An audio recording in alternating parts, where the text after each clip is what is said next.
नाई पत्र लेकर के और चंदेरी पहुंचा है और जाकर के पत्र शिषपाल को दिया है। और जब शिषपाल को पत्र दिया है, पत्र खोल करके देखा है तो बहुत खुश हुआ। कहने लगा, भगवान ऐसे जीजा सबका हुए मिले।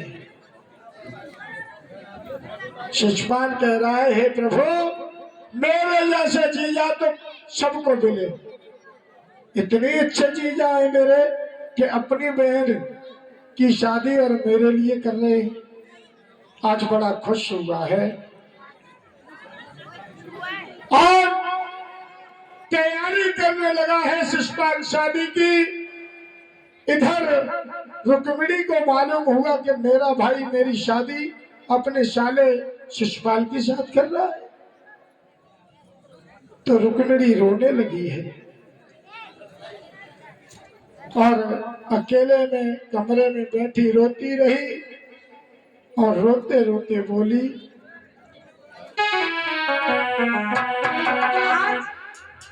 जब रुक्मिणी को ये मालूम पड़ा है कि मेरे भैया ने मेरी शादी अपने साले शिषपाल के लिए तय कर दी और वो मेरी शादी जबरन कर रहा है, तो भक्तों आज रुक्मिणी आंगन में पछाड़ खा करके गिर पड़ी है।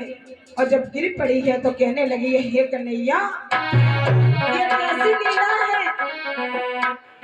मेरा साला मेरे पीछे कैसे पड़ गया है।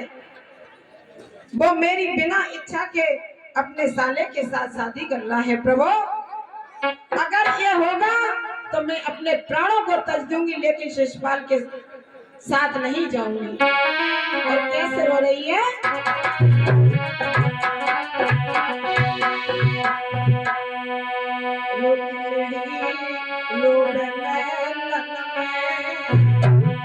और धीरा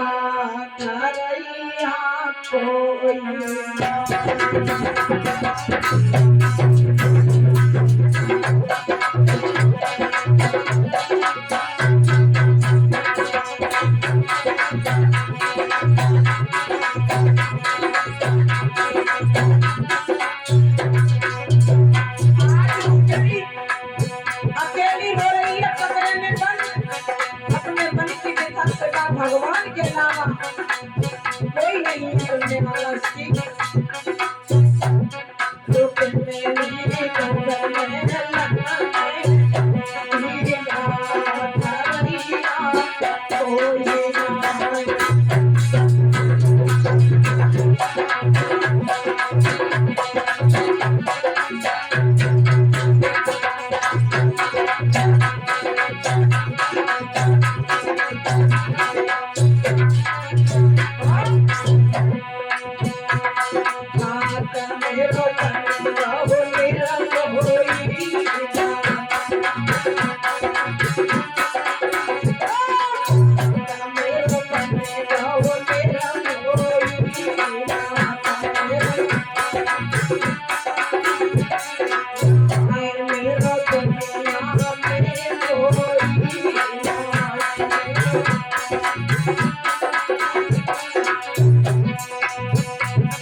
मेरा जैसा रिश्ता तो किसी का नहीं हो रहा है।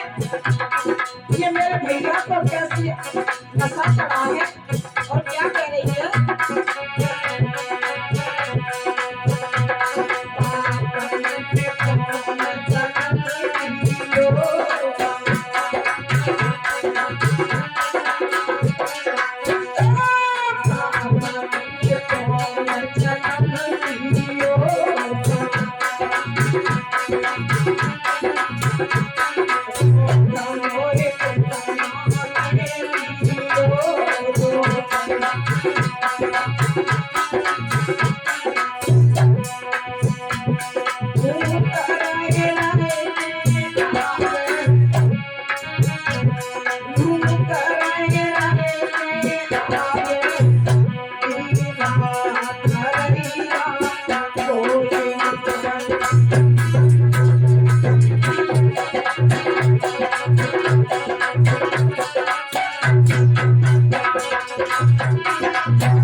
और मर जाऊंगी लेकिन शिशुपाल को नहीं छोड़ूंगी।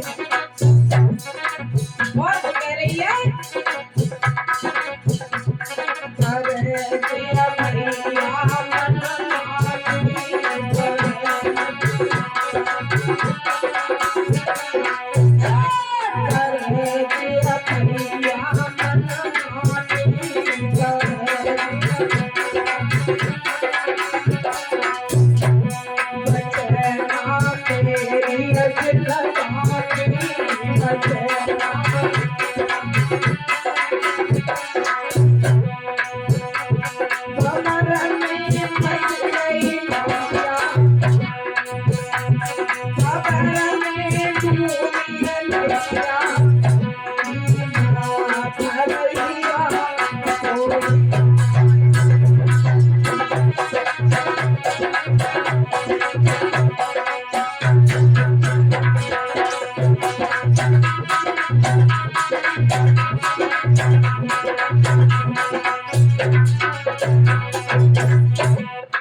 रुक्मिणी इस तरह से रो रही है।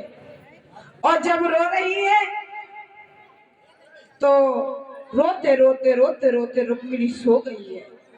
और जब सो गई है रुक्मिणी तो भगवान ने देखा है कि मेरी रुक्मिणी हमारे बगैर अपने प्राण को दे देगी, लेकिन वो शिशुपाल के साथ शादी नहीं करेगी। उसी समय जब रुक्मिणी को एक सपना दिया है, कहा है रुक्मिणी तुम रो ना, मैं तुम्हारे लिए इस संसार में आया हूँ और मेरा विवाह तुम्हारे साथ होगा, तुम चिंता मत करो। लेकिन एक काम करना, वो क्या, तुम किसी के द्वारा अपना प्रेम पत्रिका भेज देना, उस प्रेम पत्रिका के बहाने मैं चला आऊंगा।